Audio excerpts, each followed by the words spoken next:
Peta di tangan Sai veteran dibalik lagi dan lagi. Dan ini digambar oleh orang-orang percaya dari penguasa cahaya.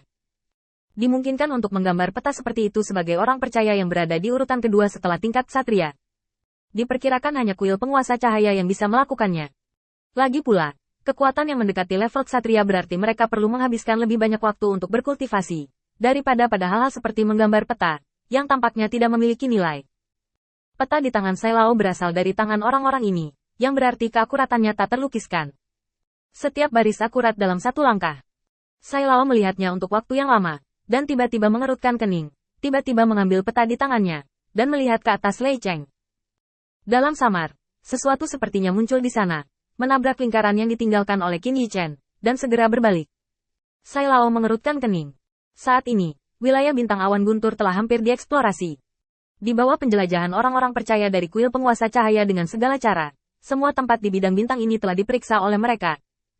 Segala sesuatu di dunia ini harus ditemukan, dan yang terkuat adalah binatang guntur, diikuti oleh manusia, dan kemudian binatang buas yang dapat dilihat di mana-mana. Penyelidikan terperinci seperti itu seharusnya tidak salah menurut akal sehat. Mungkinkah aku salah membacanya? Hanya saja ada binatang buas yang khawatir. Sai Lao sepertinya bergumam pada dirinya sendiri, dan duduk lagi, masih memegang peta sebelumnya. Di tepi lubang di atas Lei Cheng, sepasang mata hitam diam-diam menyembul keluar, mengintip pemandangan di bawah Lei Cheng. Adapun Sai Lao yang duduk di sana, sepertinya tidak ada perbedaan dari yang sebelumnya. Zhao Wuling tiba-tiba muncul di rumah Sai Lao dan melirik Sai Lao yang masih memperhatikan peta. Dia sedikit mengernyit dan menyadari bahwa ada sesuatu yang tidak sederhana. Sai Lao meletakkan peta di tangannya dan sepertinya mengatakan sesuatu dengan santai. Ada banyak angin di luar malam ini. Mendengar ini, jika Zhao Wuling masih tidak mengerti apa yang telah ditemukan Penatua Sai, maka dia juga dapat menghapus identitas Kapten Kuil. Zhao Wuling berpikir sejenak. Aku hanya tidak tahu jenis angin apa yang bertiup di bidang bintang ini. Sai Lao menggelengkan kepalanya sedikit, menunjukkan bahwa dia tidak terlalu peduli dengan masalah ini. Tidak apa-apa, jendelanya tertutup. Jika angin terlalu kencang di tempat ini, kembalilah ke kuil. Penguasa cahaya memberkatimu. Keduanya mengakhiri percakapan bahagia ini dengan kata-kata sederhana Anda dan saya. Adapun apa yang akan dihadapi Lei Cheng, tak satu pun dari mereka menganggapnya terlalu serius. Lagi pula, jika lawan di wilayah bintang ini benar-benar memiliki kekuatan untuk menumbangkan mereka, mereka seharusnya mengambil tindakan sejak lama, daripada harus menunggu sampai sekarang. Serangan Lei Cheng tertunda untuk waktu yang lama karena cahaya yang selalu terang. Oleh karena itu perang berlangsung untuk sementara waktu. Di Yuncheng, Li Yun sedang bernegosiasi dengan beberapa bawahan. Aku memberitahumu ini sekarang, kamu harus mengerti. Penguasa cahaya tidak seperti yang kita pikirkan pada awalnya, hanya untuk mereka yang menjara sumber daya. Tujuan sebenarnya adalah untuk membiarkan kita bergabung dengan kuil penguasa cahaya. Dan aku merasa jika kita bisa mendapatkan kekuatan, tidak masalah di mana kita bergabung. Sejak rumor sore itu muncul, seluruh Cloud City penuh dengan keributan. Terutama setelah Li Yun kembali ke Yuncheng dan mengubah proposisi masa lalunya untuk mengirim orang ke kuil penguasa cahaya untuk belajar. Hal itu menimbulkan banyak keraguan.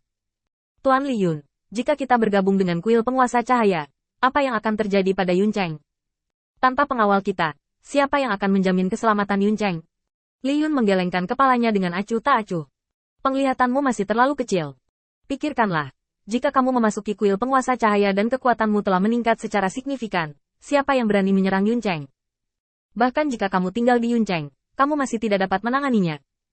Lawan. Saat dia sedang berbicara, tiba-tiba, wajah Li Yun sedikit berubah. Karena dia melihat, di sudut ruangan yang gelap, sepasang mata hitam tercetak cahaya dan menghilang dalam sekejap. Setelah perubahan mendadak seperti itu, Li Yun terbatuk setelah dimanjakan untuk waktu yang singkat. Apakah kamu ingat anggur dari tadi malam? Dengan mengatakan itu, tangan Li Yun sudah ditekan ke pinggangnya. 9 orang di ruangan itu adalah orang kepercayaan Li Yun, dan pernyataan yang tampaknya tidak masuk akal ini adalah kode rahasia mereka. Kecuali ketika mereka bersumpah untuk pertama kalinya, mereka tidak pernah minum alkohol, dan kode ini adalah bahwa ada invasi musuh. Dan itu sudah di depan mereka, ketika saatnya untuk bertarung sampai mati. Pada saat kritis seperti itu, bukannya gugup, beberapa orang malah tertawa terbahak-bahak. Tentu saja aku ingat. Saya sangat merindukan anggur Tuan Li Yun, saya hanya tidak tahu kapan saya bisa meminumnya lagi. Enak banget, aku masih ingat waktu kita jadi kakak beradik. Begitu kata-kata itu jatuh, Li Yun sudah bergegas keluar, melambaikan pisau tajam di tangannya, dan cahaya dingin meluncur melintasi ruangan gelap. Namun belati di tangan Li Yun tidak mengenai sasaran, dan belati tajamnya menembus dinding. Ada suara teredam, dan 9 orang lainnya juga bertindak satu demi satu. Pertama, mereka memeriksa rumah secara menyeluruh dan tidak menemukan apapun. Tuanku tidak menemukan apa-apa. Sepertinya tidak ada tanda-tanda seseorang membobol rumah. Aku sudah memeriksa beberapa tempat. Apakah Anda melewatkan sesuatu? Kapan Tuan Li Yun merindukan hal semacam ini?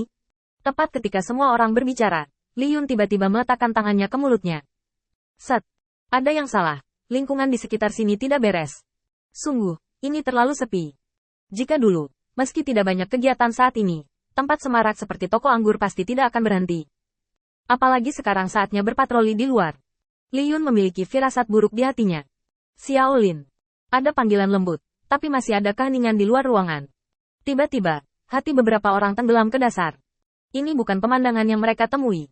Li Yun mendorong pintu terbuka dengan panik, dan suara teredam datang. Dengan perubahan mendadak, Li Yun mundur beberapa langkah sebelum melihat mayat di tanah. Xiao Lin. Li Yun tidak terlalu peduli. Dia maju selangkah, dan sebelum dia bisa memeriksa denyut nadinya, hawa dingin datang dari ujung jarinya. Sudah mati, dan sudah lama mati. Li Yun tiba-tiba merasa tulang punggungnya mati rasa. Semakin lama Kobayashi terbunuh, semakin lama mereka bernegosiasi di bawah pengawasan musuh.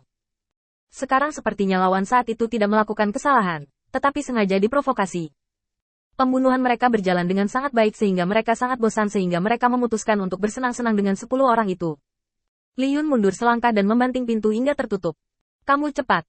Sebelum dia bisa selesai berbicara, rasa dingin yang sedingin es datang dari lehernya. Li Yun tiba-tiba berhenti dan menatap Han Mang setengah belati yang berdiri di depannya.